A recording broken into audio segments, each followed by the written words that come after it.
दीपक पैठानी जी है ना, बहुत सुंदर स्वागत आप सभी को मेरा प्रणाम। मेरा नाम दीपक से और मैं मेरी गढ़वाली आएगी आपको समझ में? हाँ हाँ गढ़वाली बोलो, बहुत सुंदर बहुत सुंदर। थोड़ा डिफरेंट हो जाती है ना गढ़वाली। हाँ हाँ तो चलो फिर मैं रीमिक्स करूँगा। हाँ।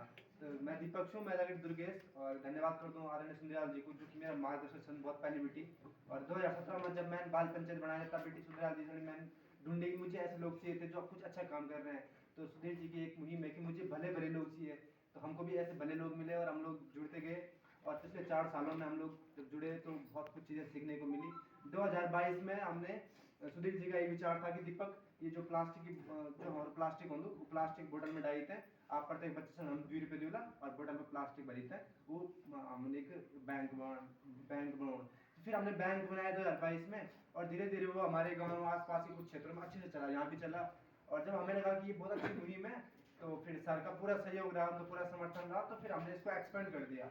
और आज ये टिहरी और पौड़ी में बड़े व्यापक स्तर पे चल रहा है। देहरादून में, अल्मोड़ा में कुछ बहुत सारे स्कूल्स हैं जो इस काम को कर रहे हैं। तो बेसिकली हम लोगों का जो ये प्रोजेक्ट है, इसका नाम है फील गुड प्लास्टिक बैंक। और हमने इसे बैंक क्यों बनाया? ये सेम बैंक की तरह काम करता है। जब आप लोग बैंक में जाने वाला, बैंक में खाता खुलदा है ना, बैंक में आपसे लोन मिलू, बैंक में आपके सेविंग अकाउंट रहा, करंट अकाउंट रहा, आप लोग कभी अगर अपनी सेविंग करता अपने बच्चों ने एफडी बनौदा, जो प्लास्टिक बैंक जो सेम तने काम करूँ। ये जो बैंक है इसमें आपके बच्चों का खाता खुलेगा, उस खाते में आपके बच्चों का करंट अकाउंट होगा, सेविंग अकाउंट होगा। और जैसे बैंक में मैनेजर होता है ना, आप लोग जब बैंक में जाना होता है कोई मैनेजर हो, कोई कैशियर हो, वैसे इसमें भी है। इसमें एक ग्रुप का जो लीडर होगा वो मैनेजर होगा, असिस्टेंट मैनेजर होगा, कलेक्शन मैनेजर होगा। तो इसमें क्या है कि प्रत्येक बच्चे को क्या करना है, उसके अपने घर के आसपास जो भी सिंगल यूज प्लास्टिक होगा, कुरकुरे के पैकेट होते हैं, बिस्किट के पैकेट होते हैं, उसको फेंकना नहीं है, उसको इस बोतल में डालना है। और बोतल में डाल करके बोतल टाइट भरनी है, और उसके बाद वो बोतल जमा करवानी है अपने मैनेजर के पास, जो उनके ग्रुप का मैनेजर होगा।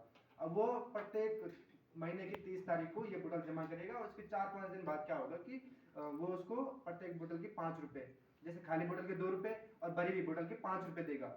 उसके बाद क्या होगा कि हम इसके बनाएंगे इको ब्रिक्स। जब मकान बनता है ना, मकान बनता है ईंटों से, तो वैसे इसके भी अलग अलग क्रिएटिविटी वाला काम होगा। इससे ट्री गार्ड बनाए जाएंगे, क्यारियों की घेरवाड़ की जाएगी, और अलग अलग काम इससे करेंगे। जब हमारे पास बहुत ज्यादा आ जाएंगे फिर हम इसको रिसाइकलिंग के लिए भी भेजेंगे। लेकिन अभी हमारी योजना ये है कि हमें इससे ट्री गार्ड और अलग अलग चीजें बनानी है। तो इसमें क्या है कि अगर आपका बच्चा बोतल बनाता है और उसे लगता है कि कभी कभी क्या होता है ना कि घर में बच्चा बहुत जिद कर दो माँ से कि मम्मी मुझे ये इतना पैसा चाहिए, ये सामान चाहिए, और नहीं रहते मम्मी के पास, आज पापा ने खर्चा नहीं भेजा तो मम्मी के पास भी कहाँ से होंगे, है ना। तो वो बच्चा क्या कर सकता है कि वो प्लास्टिक बैंक से लोन ले सकता है 600 रुपए का। अब 600 रुपए का लोन लिया, उससे उसने अपनी शैक्षिक जरूरतों को पूरा कर दिया। अब वो तो बच्चा है, वो पैसे वापस कहाँ से लौटाएगा? तो हमारा एक सिस्टम है कि अगर तूने 600 रुपए का लोन लिया बच्चे ने, तो तू महीने में अपनी 10 बोतल जमा करा, 5 रुपए के हिसाब से 50 रुपए हुए, और अपनी लोन की किस्त कटवा दे बोतल जमा करके। तो वो भी अपनी किस्त कटवा करके उसकी बोतलें जमा हुई और उसका लोन अमाउंट भी घट रहा है। और हमारा काम केवल ये नहीं है कि हम बच्चों से केवल प्लास्टिक जमा करवाएंगे, हम बहुत बड़े प्रोजेक्ट पे काम कर रहे हैं। ये तो एक माध्यम है प्लास्टिक बैंक। अगर बच्चा हमसे जुड़ता है तो हम उसकी कम्युनिकेशन में भी काम कर रहे हैं। उसके लिए हम उसको फ्री इंग्लिश क्लासेस देते हैं, फील गुड की एक्स्ट्रा एक्टिविटीज क्लासेस चलती हैं। कोई लड़का या लड़की योगा करना चाहती है तो योगा क्लास में हम उनको देंगे। लेकिन हम केवल उन बच्चों को जोड़ते हैं जो कमिटेड रूप से पर्यावरण के लिए वो कर सकते हैं, मतलब ये बोतल बना सकते हैं। अब देखो एक छोटे से बोतल बनाने से क्या होगा, हम लोग पूरी दुनिया में बड़ा बड़ा काम हो रहा है कि क्लाइमेट बदल रहा है,